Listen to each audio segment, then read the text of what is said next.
Good morning all of you.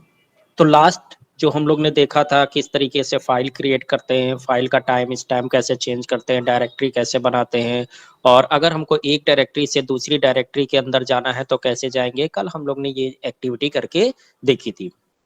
आज हम लोग थोड़ा सा आगे बढ़ते हैं। आज हम लोग इनपुट आउटपुट रिडायरेक्शन देखते हैं। रिडायरेक्शन में ऑप्शन यूज करते हैं STD इन यानी स्टैंडर्ड इनपुट, STD आउट यानी स्टैंडर्ड आउटपुट, STD ERR यानी स्टैंडर्ड एरर। अगर मैं बात करूं स्टैंडर्ड आउट और स्टैंडर्ड एरर की, तो आपको जो आउटपुट या एरर होती है वो कहाँ पर शो होती है? टर्मिनल पर। ठीक है, आप जो भी कमांड चलाते हो उसका आउटपुट आपको कहाँ पर दिखता है? टर्मिनल पे। और जो एरर होती है वो भी कहाँ पर दिखती है? टर्मिनल पे दिखती है। लेकिन हम उसको रिडायरेक्ट करना चाहते हैं। हम चाहते हैं जो आउटपुट है या जो एरर है वो टर्मिनल पर ना आके किसी और फाइल में रिडायरेक्ट करना चाहते हैं। तो उसके लिए हम लोग रिडायरेक्शन का यूज करते हैं। तो मैं अपनी मशीन पर चलता हूँ और यहाँ पर देखिए मैं जो है डेट कमांड चलाता हूँ, DATE डेट। डेट कमांड क्या करता है? डेट कमांड जो है जो भी आपका डेट टाइम होगा वो आपको आउटपुट में यानी टर्मिनल पर आउटपुट शो कर देगा। तो यहाँ पर देखिए ये आपको आउटपुट टर्मिनल के ऊपर शो हो रहा है। अब मैं ये आउटपुट चाहता हूँ किसी और फाइल में चला जाए, टर्मिनल पर ना रहे। तो इसके लिए हम क्या यूज करेंगे? जो कमांड आपने यूज किया है डेट, उसके साथ में आप STD आउट रिडायरेक्ट ऑपरेटर लगाएंगे यानी ग्रेटर देन सिंबल, और फाइल का नाम दे दीजिए। जैसे मैंने date.txt दे दी, आप कोई भी नाम दे सकते हैं। अगर ये फाइल बनी होगी तो उसमें लिख देगा, और नहीं बनी होगी तो बना के लिख देगा। एंटर कर दें तो आप देखेंगे date.txt नाम की फाइल बन गई। अब किससे देखिए आउटडेट कमांड चलाया तो डेट कमांड का आउटपुट टर्मिनल पर नहीं आया, क्योंकि ये जो इस ऑपरेटर ने क्या किया, इस ऑपरेटर ने आउटपुट को कहाँ शिफ्ट कर दिया? फाइल के अंदर। ठीक है, तो चलिए मैं आपको दिखा देता हूँ ग्राफिकली। तो यहाँ से आप जाएंगे और यहाँ पर आप देखेंगे तो date.txt, ये देखिए एक फाइल बन गई है। इसको जब ओपन करेंगे तो इसके अंदर आपको फाइल जो भी आउटपुट था ये देखिए यहाँ पर लिखा हुआ दिख रहा है। इसी तरह से अगर मैं जो है देखिए कैल कमांड चलाता हूँ, देखिए कैल कमांड क्या करता है, कैल इस लिख के एंटर करेंगे तो करंट मंथ का कैलेंडर आपकी इस टर्मिनल पर डिस्प्ले कर देगा। लेकिन मैं चाहता हूँ ये उसी फाइल में जाके स्टोर हो जाए, तो मैं क्या लिखूंगा? कैल, फिर रिडायरेक्ट ऑपरेटर लगाऊंगा, ठीक है, और फिर यहाँ पर लिखूंगा date.txt। इतना लिख के मैं एंटर करूंगा। अब मैं फाइल में चल के देखता हूं तो देखिए कैलेंडर का आउटपुट तो फाइल में आ गया, लेकिन जो पुराना कंटेंट था वो चला गया। ठीक है, तो ये जो अगर आप सिंगल ग्रेटर देन सिंबल यहाँ पर लगाओगे तो ये क्या करता है? ओवरराइट करता है, यानी पुराना जो भी फाइल के अंदर डेटा होगा उसको ओवरराइट करके नया डेटा उसमें राइट कर देगा। लेकिन अगर आप चाहते हो कि पुराना डेटा भी रहे और नया डेटा भी उसमें अपेंड हो जाए, तो इसके लिए आपको क्या करना होगा? फिर से मैं डेट कमांड लिखता हूँ, डेट, और फिर आपको दो ग्रेटर देन सिंबल लगाने होंगे। ठीक है, और दो ग्रेटर देन सिंबल लगाने के बाद फाइल का नाम दे देंगे। तो दो ग्रेटर देन सिंबल लगाने से क्या फायदा होता है कि आपका डेटा हमेशा रिडायरेक्ट होगा अपेंड मोड में, ओवरराइट मोड में जो है रिडायरेक्ट नहीं होगा। एंटर कर देंगे। अब मैं यहाँ पर आपको दिखाता हूं तो मेरा पुराना डेटा भी रहना चाहिए और नया डेटा भी उसमें ऐड हो जाना चाहिए। तो यहाँ पर आप देख सकते हो, ये देखिए ये पुराना डेटा भी है और ये डेट का भी आउटपुट इस फाइल में आ गया। ठीक है, तो इस तरीके से आप स्टैंडर्ड आउटपुट को किसी फाइल में रिडायरेक्ट कर सकते हो। ठीक, इसी तरीके से अगर मैं बात करूं एरर की, तो यहाँ पर मैंने आपको जो है इस फाइल में बताया था कि अगर आपको जो है आउटपुट या जो है एरर रिडायरेक्ट करना है तो कुछ नंबर्स भी हैं। यहाँ ये फाइल डिस्क्रिप्टर कहलाता है। फाइल डिस्क्रिप्टर क्या होता है? अगर हम यहाँ पर देखें तो every file has an associate number called the file descriptor. When a program is executed the output is sent to the file descriptor. जब भी जो है आउटपुट या एरर होती है तो वो फाइल डिस्क्रिप्टर के पास में जाता है, उसके अकॉर्डिंग आपको आउटपुट मिलता है। एरर है तो 2 डिस्क्रिप्टर के पास गया, और आउटपुट है तो 1 डिस्क्रिप्टर के पास गया। तो आप इन नंबर्स का यूज करके भी रिडायरेक्ट करा सकते हैं। तो अगर मुझे जो है नंबर के साथ में रिडायरेक्ट करना है तो किस तरीके से करेंगे? तो आपने यहाँ पर लिखा कैल और फिर जो है 1 दे दिया, और फिर अपेंड मोड में करना है, पुराना डेटा भी लॉस ना हो, तो आप 2 ग्रेटर देन सिंबल लगाएंगे और उसके बाद जो है आप फाइल का नाम दे देंगे, तो हमारी फाइल का नाम था date.txt, तो आप date.txt कर देंगे और एंटर की प्रेस कर देंगे। इसके बाद चलिए मैं देखता हूं, तो मेरा पुराना डेटा भी रहना चाहिए और आउटपुट मेरा रिडायरेक्ट हो जाना चाहिए। तो यहाँ पर देखिए, यहाँ तक कि ये मेरा पुराना डेटा था और कैल का एक नया आउटपुट उसी में अपेंड हो गया। ठीक है, ओके। तो ये तो हो गया आउटपुट के बारे में। अब एरर के लिए, जैसे मैंने मान लीजिए कोई कमांड चलाते हैं डॉग, ऐसी कोई कमांड नहीं है, ठीक है, या मैं कैल की स्पेलिंग गलत कर देता हूं, मैं कैल इस तरह से लिख के एंटर कर दिया, तो देखो क्या ये एक एरर जनरेट कर रहा है। लेकिन एरर कहां पर आ रही है? टर्मिनल पर आ रही है। अब मैं इसको भी फाइल में रिडायरेक्ट करना चाहता हूं, ठीक है, तो आप क्या करेंगे, जो है जो कमांड चलाया है, अब एरर के लिए कौन सा नंबर है? 2, ठीक है। अब इसको ओवरराइड मोड में रिडायरेक्ट करना है तो एक ही लगाइए, अपेंड मोड में रिडायरेक्ट करना है तो 2 ग्रेटर देन सिंबल लगाएंगे और फिर फाइल का नाम दे दीजिए जिसमें आप इस एरर को रिडायरेक्ट कराना चाहते हैं। तो कोई भी फाइल का नाम दे सकते हैं, मैं वही दे देता हूं, तो date.txt कर देंगे और एंटर की प्रेस कर देंगे, तो आप देखेंगे अब एरर टर्मिनल पे ना आके कहां पर चली गई है, उस फाइल में जाके स्टोर हो गई है। ठीक है, तो ये देखिए, ठीक है। तो इस तरीके से आप क्या कर सकते हो, आउटपुट और एरर को आप टर्मिनल पर ना डिस्प्ले करके किसी और फाइल में रीडायरेक्ट कर सकते हो, वहां पर जाके वो कंटेंट सेव हो जाएगा। ठीक है, अब मैं आपको एक कमांड बताता हूं, कैट। कैट कमांड किस लिए यूज किया जाता है? कैट कमांड फाइल के अंदर के कंटेंट को देखने के लिए यूज किया जाता है कि आपको फाइल ओपन ना करना पड़े, उसका जो भी कंटेंट है वो आपको टर्मिनल पर ही डिस्प्ले हो जाए। ठीक है, तो अभी मेरे पास अगर कोई ऐसी फाइल है, जैसे मैंने कहा date.txt मैंने अभी बनाया, रिडायरेक्ट किया था, तो मैं उसके कंटेंट को देखना चाहता हूँ, तो एंटर की प्रेस करेंगे तो देखो फाइल के अंदर के कंटेंट यहाँ पर डिस्प्ले हो गया। ठीक है, तो फाइल हमने ओपन नहीं की, उसमें जो भी लिखा था उसका कंटेंट आपको टर्मिनल पर ही डिस्प्ले हो गया। इसके लिए हम क्या यूज करते हैं? कैट कमांड यूज करते हैं। अभी आपने देखा कि कैट कमांड से मैं क्या करता हूँ, फाइल के अंदर के कंटेंट को टर्मिनल पर डिस्प्ले करा सकता हूँ। अब मेरा क्वेश्चन है, क्या कोई ऐसा तरीका है कि मैं कैट से फाइल को क्रिएट भी कर सकूं और उसके अंदर कंटेंट भी लिख सकूं? तो बिल्कुल ऐसा तरीका है, आप रीडायरेक्ट ऑपरेटर का यूज करके कर सकते हैं। तो मैंने क्या लिखा, कैट लिखा, फिर रीडायरेक्ट ऑपरेटर लगा दिया और फाइल का नाम दे दिया न्यू फाइल, एंटर की प्रेस कर देंगे। अब देखिए कर्सर आपका नीचे ब्लिंक करता रहेगा। अब आपको जो कुछ भी लिखना है, जैसे मैंने लिख दिया इट इज ओनली डेमो, ये मैंने लाइन लिख दी, एंटर कर दिया। और भी कुछ लिखना है, टुडे इज वेरी कोल्ड, इस तरह से जितनी भी लाइनें आपको लिखनी हो लिख दीजिए और लास्ट में कंट्रोल सी बटन प्रेस करके आप इस प्रोसेस को टर्मिनेट कर सकते हैं। अब आप देखना चाहते हो इस फाइल में लिखा है या नहीं लिखा है, फिर पहले तो चेक करो इस नाम की फाइल बनी कि नहीं बनी, तो एलएस करके आप चेक कर सकते हो, तो देखोगे आप न्यू फाइल नाम की एक फाइल बन गई है। ठीक है, अब इसके अंदर के कंटेंट देखना है, तो मैंने बताया है फाइल के अंदर के कंटेंट आप किस कमांड से देख सकते हो, कैट कमांड से। कैट और फाइल का नाम दे दीजिए न्यू फाइल और एंटर की प्रेस करिए, तो देखिए उसके अंदर ये दोनों लाइनें लिख गई। ग्राफिकली भी आप देखना चाहें तो यहाँ से देख सकते हैं, न्यू फाइल, तो ये न्यू फाइल है, यहाँ पर आप जाएंगे तो देखिए ये दोनों लाइनें यहाँ पर लिख गई है। तो आई थिंक आपको समझ में आ गया होगा कि कैट से आप किसी फाइल के कंटेंट को देख भी सकते हैं और फाइल को क्रिएट भी कर सकते हैं।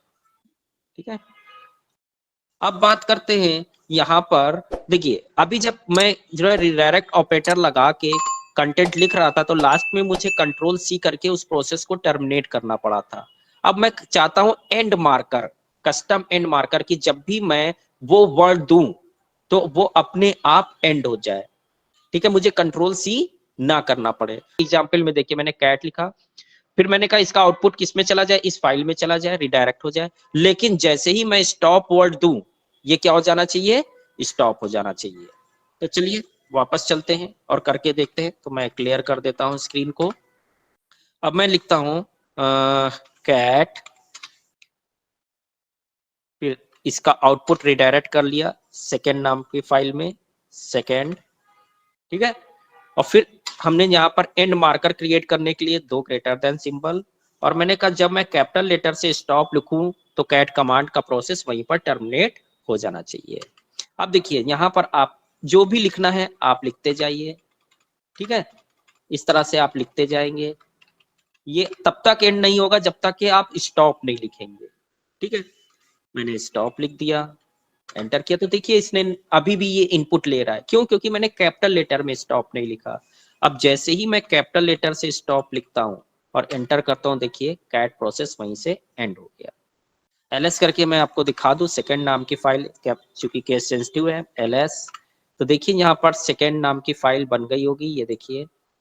और इसके अंदर के अगर हम कंटेंट को देखें, कैट स्पेस सेकंड, तो ये देखिए फाइल के अंदर कंटेंट भी लिख गया है, ठीक है। तो टैग कमांड क्या होता है? देखिए कैट कमांड क्या करता है, ऊपर से नीचे की तरफ डिस्प्ले करता है कंटेंट को, ठीक है। आप रिवर्स ऑर्डर में डिस्प्ले कराना चाहते हो, नीचे से ऊपर की तरफ डिस्प्ले कराना चाहते हो, यानी लास्ट वाली लाइन सबसे पहले है, फिर जो है सेकंड लास्ट जो है सेकंड नंबर पे है, इस तरह से, तो आप टैग कमांड का यूज करोगे। कैट का जस्ट उल्टा, CAT कैट होता है तो TAC। तो just one example will show you the purpose of tac cat backwards, ठीक है। चलिए इसको भी देख लेते हैं।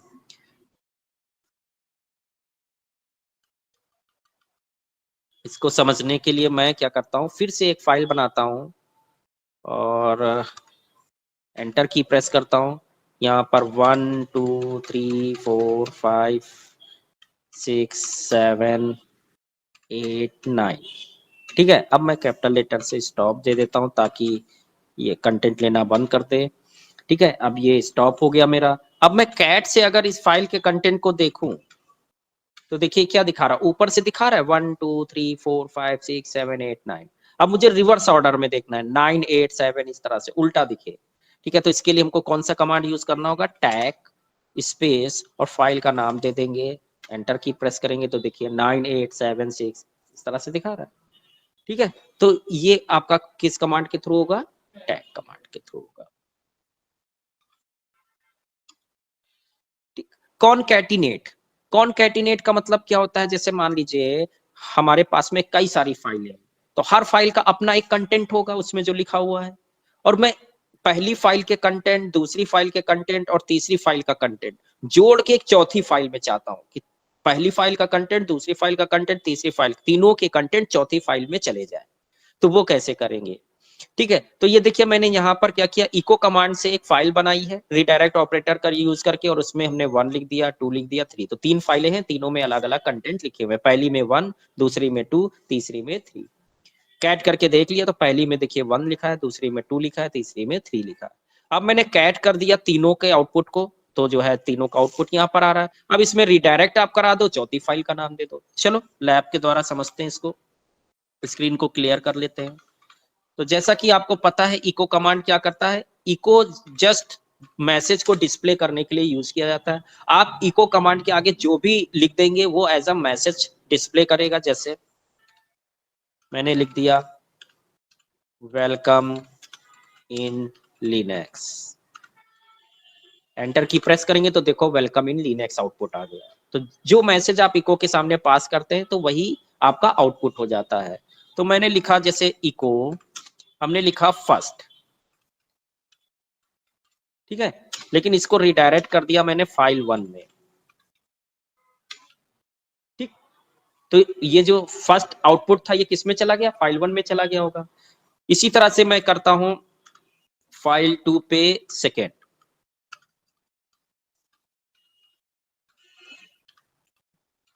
एंटर की प्रेस कर देंगे। इसी तरह से फाइल 3 में मैंने क्या कर दिया, थर्ड,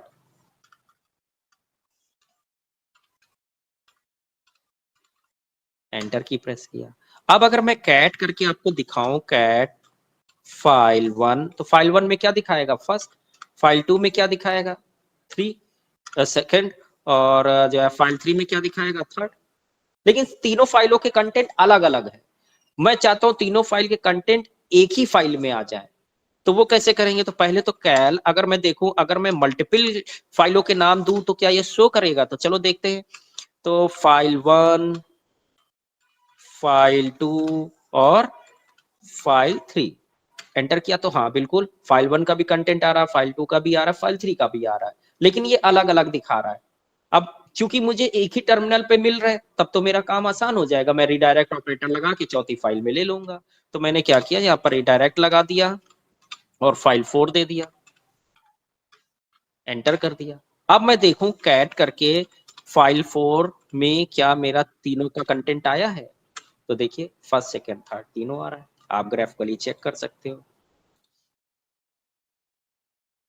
ठीक है, तो ये हमारी फाइल 1 था जिसमें फर्स्ट खाली लिखा है, और फाइल 2 है ये जिसमें सिर्फ सेकंड लिखा हुआ है, और फाइल 3 ये है जिसमें सिर्फ थर्ड लिखा है। लेकिन अगर फाइल 4 को आप ओपन करेंगे तो उसमें फर्स्ट सेकंड थर्ड तीनों लिखा। ठीक है, तो इस तरह से आप अलग अलग फाइलों के कंटेंट को कॉन्कैटिनेट कर सकते हो, जोड़ सकते हो। ठीक, हेड कमांड, हेड कमांड किस लिए यूज किया जाता है? हेड क्या करता है, बाय डिफॉल्ट ऊपर से 10 लाइन, फर्स्ट 10 लाइन डिस्प्ले करता है। ठीक है, अगर आप माइनस के साथ में लाइन नंबर दे दोगे तो फिर ऊपर से जो है उतनी लाइनें रिप्रेजेंट करेगा। ठीक है, चलो देखते हैं। तो मैं स्क्रीन को क्लियर कर लेता हूं। तो अभी मैंने पीछे एक सेकंड नाम की फाइल बनाई थी और उसमें मैंने कुछ नंबर बढ़ा दिए हैं। तो कैट करके अगर हम सेकंड के कंटेंट को देखें तो देखिए कैट क्या करता है, पूरी फाइल के कंटेंट एक ही साथ स्क्रीन पर डिस्प्ले करता है। तो 1 से लेके मैंने 20 तक इसमें नंबर लिख दिए हैं। मैं क्लियर कर देता हूँ स्क्रीन। अब मैं हेड कमांड यूज करता हूँ। तो हेड कमांड मैंने कहा फर्स्ट 10 लाइन डिस्प्ले करता है, तो हेड लिखा और फाइल का नाम दे दिया सेकेंड। एंटर की प्रेस किया तो देखो ये सिर्फ 10 लाइन आपको डिस्प्ले कर रहा है।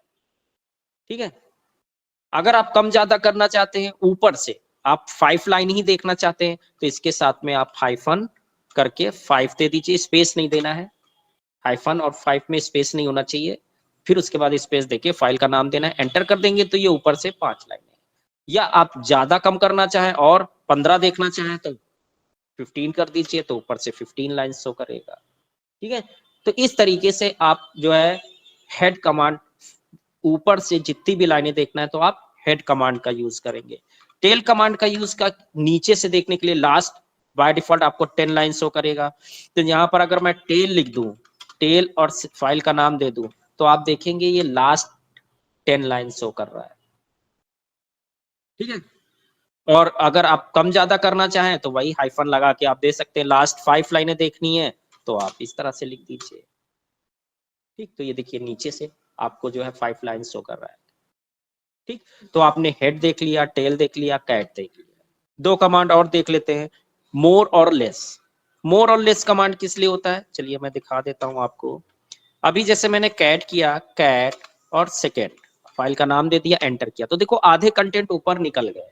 मैं पेज वाइज देखना चाहता हूं या टर्मिनल वाइज देखना चाहता हूँ, टर्मिनल पर जितना कंटेंट आ रहा है उतना ही शो करे, बाकी फिर नीचे। तो इसके लिए हम क्या कमांड यूज कर सकते हैं, मोर या लेस, कोई भी आप यूज कर सकते हो। जैसे मैंने मोर लिख दिया, या आप LESS लेस भी यूज कर सकते हो, और फाइल का नाम दे दीजिए सेकेंड। एंटर करिए तो देखिए ऊपर से दिखा रहा है और अभी नीचे आके रुक गया। कह रहा है कि आपको 73% डेटा दिखा दिया गया है। अब नीचे का देखना है आप तो डाउन एरो की, एक एक लाइन देखना है तो डाउन एरो की या अप एरो की का यूज कर सकते थे, या स्पेस बार का यूज करते हैं पेज वाइज देखने के लिए। जैसे मैंने स्पेस दिया तो ये पूरा, और जैसे ही पेज खत्म होगा आप बाहर आ जाएंगे।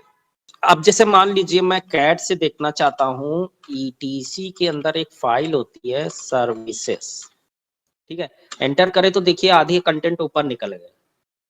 अब मैं इसको पेज वाइज देखना चाहता हूं, तो आप क्या लिखेंगे, मोर या लेस और स्पेस फाइल का पाथ, तो ETC के अंदर सर्विसेज, एंटर करेंगे तो देखिए अब ये ऊपर से शो कर रहा है, नीचे अभी रुका हुआ है। आप डाउन एरो की का यूज करिए नीचे ऊपर जाने के लिए। ठीक है, और पूरा एक एक पेज हटाना है तो स्पेस बार, तो नेक्स्ट पेज पर आ जाएंगे, फिर स्पेस बार देंगे तो फिर दूसरा पेज आ जाएगा। आप यहीं से बाहर जाना चाहें तो क्यू बटन कीबोर्ड में प्रेस करेंगे तो आप बाहर आ जाएंगे। ठीक है, तो आई थिंक आपको समझ में आ गया होगा कि कैसे हम जो है कैट कमांड का यूज करेंगे, टैग कमांड का यूज करेंगे, कैसे हम हेड, टेल और मोर या लेस कमांड का यूज करेंगे। तो आई थिंक इतना ही काफ़ी है।